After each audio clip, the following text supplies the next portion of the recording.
last session. So you're going to go to Illustrator, and the first thing you're going to do is go into Preferences. Let me just move this over a little bit here. So we're going to go into Illustrator Preferences, and what we want to do is make sure that our units are in inches, our strokes are in points, and our type is in points.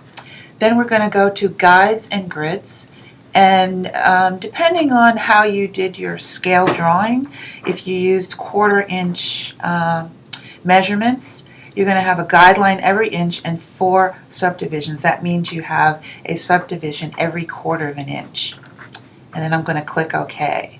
So now I'm ready to open a new file. I'm going to go into File, I'm going to go into New. My file, I'm going to go ahead and name it the way that I want to name it, which would be last name, first initial, 2D module. Hold on a minute. That would be, yeah, Wilson 2D module for the name of our class. So that's last name, first initial, Wilson 2D module. You have a maximum of 3 artboards that you can make. So I'm going to make sure the number 3 is there, and I want them to be shown to me arranged by a row. You can arrange it different ways. I'm going to choose by a row. I'm going to make sure that also my units is selected as inches here. Sometimes in your preferences you can put inches, but then this has a different unit and it's going to mess you up a little bit. The width of your file is 22 inches wide and the height is 17.75. You want to make sure that you have RGB color mode selected, and everything else is just leave as is, and click OK. So you're going to see your 3 artboards come up, and in Illustrator, artboard is the equivalent to a page. So one of the first things you need to know how to do is to know how to go back and forth. You have a pretty large page. It's shown small right now, so you want to go back and forth and be able to go and have your window get smaller or larger. So there's a number of ways to do that. We can go into View and say Fit Artboard in Window, and it's going to fit your first artboard in the window as much as it can fit in there. The other way to do it is you go down into the bottom left corner and you click the arrow. You'll see there's all different kinds of percentages of view. You can fit on screen, you can go bigger if you need to go bigger, and then you can always go back to fit on screen. You also have a tool in your toolbar over here called the Zoom tool. If you click on that and you want to go to any portion of your page, you can just drag it and it will blow up that portion of your page. The last way that you can get to it is you can, what you'll see on View is next to it, like Fit Artboard in Window, you see a keyboard command. I can also just hit Command 0 and as a shortcut, and I'm going to get back to that view. So that's going to be important as you work with Illustrator. So the second thing I want you to do is to go into View and make sure your Smart Guides are clicked. And I'll tell you why that's important later. Also, I want you to click Show Rulers. And when you click that, you're going to see that some rulers appear on the left and on the top of your document. Just make my page here a little smaller. Okay, so now we're ready to go. First thing you're going to do is set up 1/4 inch borders on all sides. So I want to make my file just a bit bigger. I'm just going to make it like that. And I'm going to go over here to this edge. So one thing I want you to pay attention to is when you go bigger and smaller, these measurements or markers are going to change. So now right here, the first major marker is going to say 1 inch. If I go back down to things, and your measurements are going to have to be very accurate or else you're going to be messed up. So one thing I want you to notice is, oops,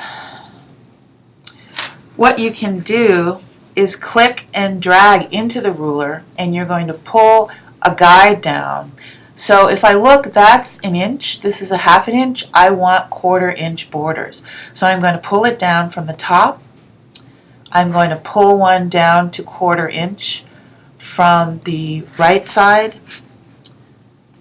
I'm going to go to the left side, and on the right side, and from the left side I'm going to pull another 1/4 inch guide, and then from the bottom of my art board rather,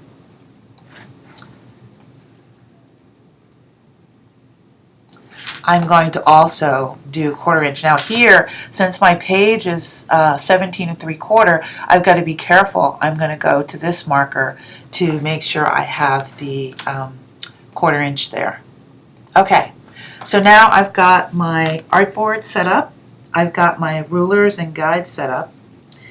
And first thing I'm going to do, I need to make a red box. I told you why we make that red box. It's something that we use as a test to make sure the laser is cutting through our material properly. So what I'm going to do is, let me get rid of this right here. So I'm going to use one of my shape tools. And I want you to notice that for tools that have this little arrow underneath, that means there are other kinds of tools that are kind of hidden in that toolbar. If I want to make a separate toolbar, I'm just going to drag all the way, open that toolbox, drag all the way to the right, and it becomes a separate toolbox that I can move anywhere in the page. And I want to do that because this is one of the toolboxes that I'm going to use quite a bit. So I'm going to select the rectangle tool, and I can make a rectangle several different ways. I can either just drag, and if I hold down the Option key, it's not working here. Okay, I guess it's reversed here. So I'm going to drag, and I'm just going to be able to make a square. And if I hold down the Option key, it'll always be square. If I take off the Option key, I can just make a rectangle. So I can do that, and then I can designate the size that it's going to be.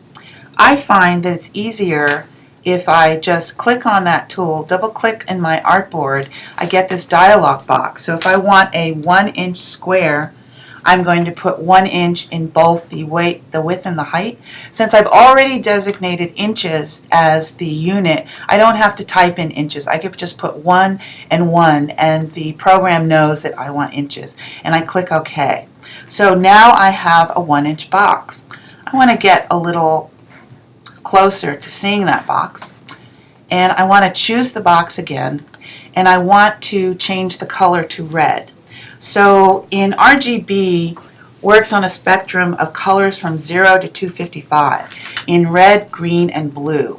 So with my color guide, I want to put 255 in for the red, and you'll see that my color is red. Now, one thing you have to make sure of is the program looks at color as either fills or strokes. If I want to fill an object with a color, I'm going to click on this fill space, this fill box. But I just want the line or the stroke to be a color, so I'm going to make sure that's checked. If this is checked, it fills it. If this is checked, it makes the line red. That's what I want. I want the stroke red. So I've got my red stroke. All of the strokes that you have in your file, whether they be red, black, or another color, need to be 0.1. So I'm going to enter that in the stroke dialog box up here. Not 1 point, but 0.1. That's what the laser cutter recognizes. I'm just going to put it in 1 point only for display purposes, just so that you can see what I'm doing a little easy.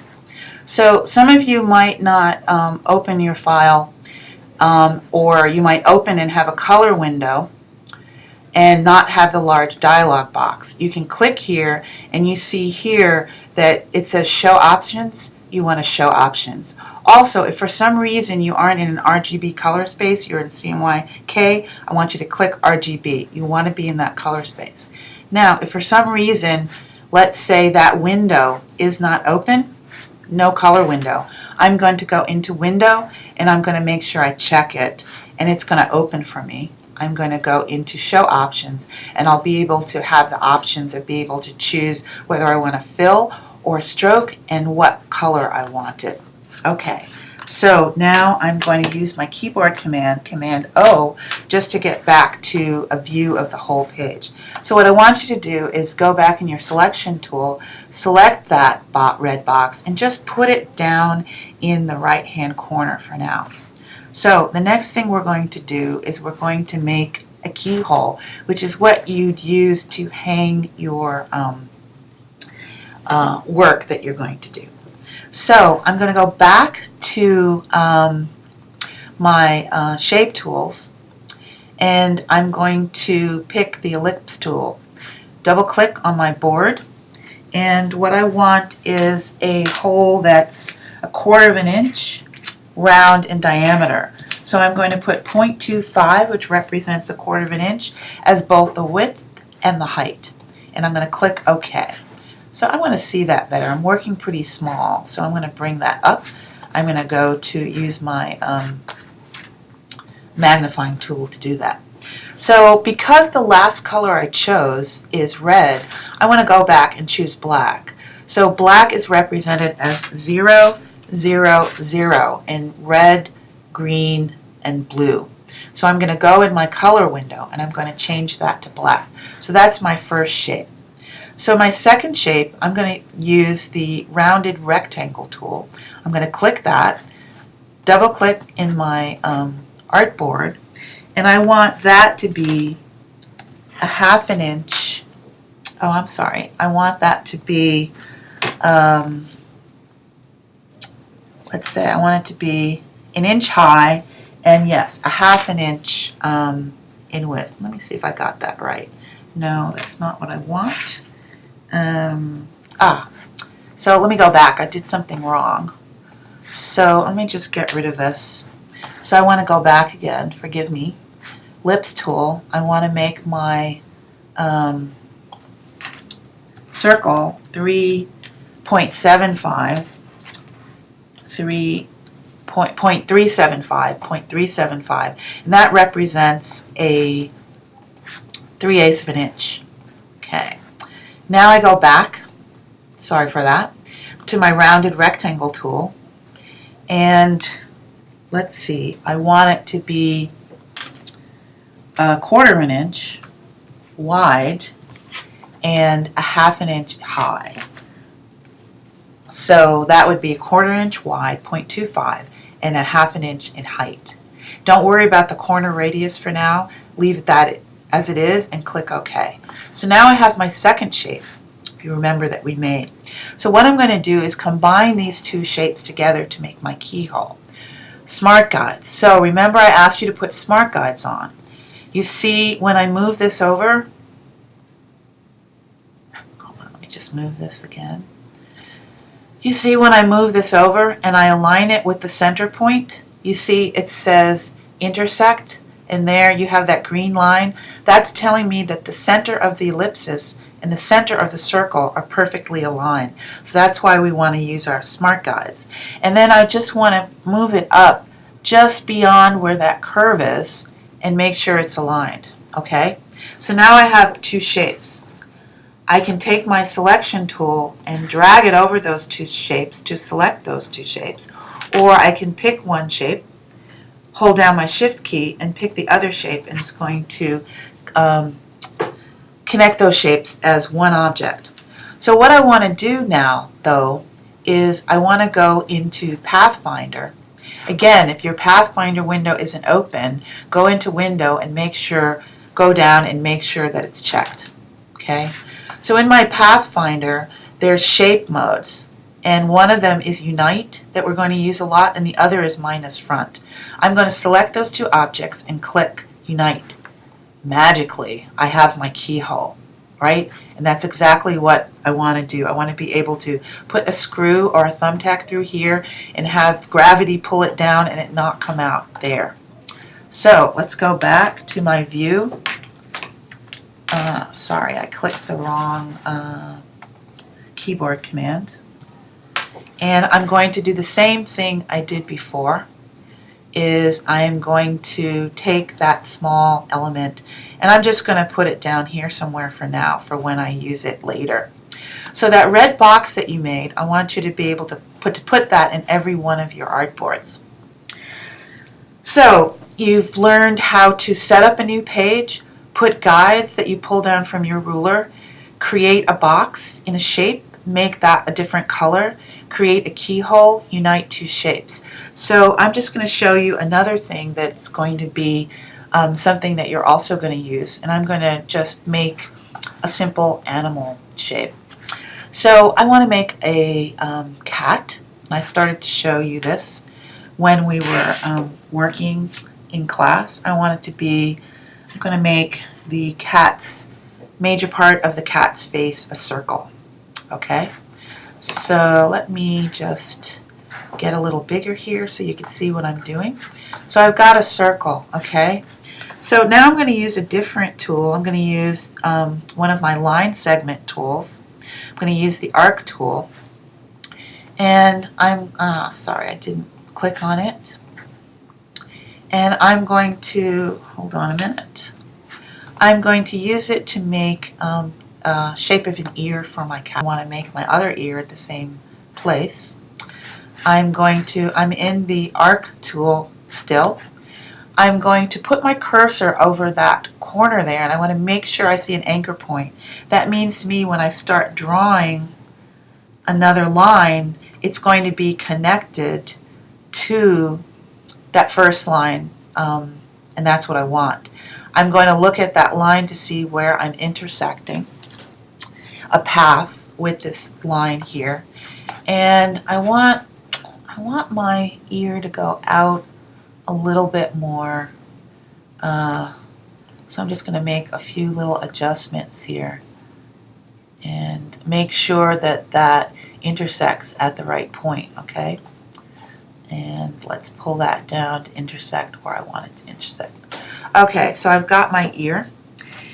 And so right now my ear is made of two line segments, and I want to join them into one object. So I'm going to just select those two, and let me remember where I can do this. Okay, I'm going to go into Object, I'm going to Path, I'm going to go into Join. So now I have joined those two segments together and they move as one. So I want to be able to make the same ear on the opposite side. So I've got that object selected now. I'm going to go into, actually I'm going to copy it. I can either do Command C or go into Edit while I've got that selected and go into Copy.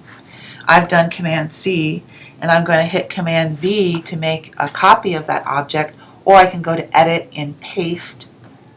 So I've got a copy of the object, but it's not in the direction that I want. So what I can do is go into Transform. I can go into the dialog box and just say Flip Horizontal. And I've got an exact duplicate of my ear. And I'm going to put it, oops, I can't quite see what I'm doing here. I'm going to make it sure that it intersects. Let's see. And I'm going to take my other ear and I'm going to make sure that it intersects at the same point. I put a guide down there and it's telling me that it's in the same place. Okay. So now I can select this and go back into Pathfinder, do the same thing, click Unite, and now I've united the ears and I've made a shape. Now I wasn't that careful, so I'm going to do Command Z and undo that. I'm going to click my zoom tool and I'm going to go back and select these objects and I want to get them a little better aligned. So I'm liking that better. And I'm going to do the same thing and just move that over a bit. And let's see. Okay, looks like I've got it. Let me just zoom out. I can use my zoom tool and zoom out by clicking the zoom tool and clicking the option key, and you'll see the zoom plus changes to a zoom minus. So now I'm going back in my selection tool. I'm going to select all the objects. I'm going to go into Pathfinder again, click the Unite tool, and I've united my objects together. And now I have the basis of starting a piece for a cat. So that's all we did for the introduction. I hope that is helpful. And please, if you're not familiar with Illustrator, please go on lynda.com, look for Illustrator Essentials, do some of those tutorials, get up to speed so you're more comfortable, because I'm going to do a lot more complicated things in class on Monday. Have a great weekend. Bye.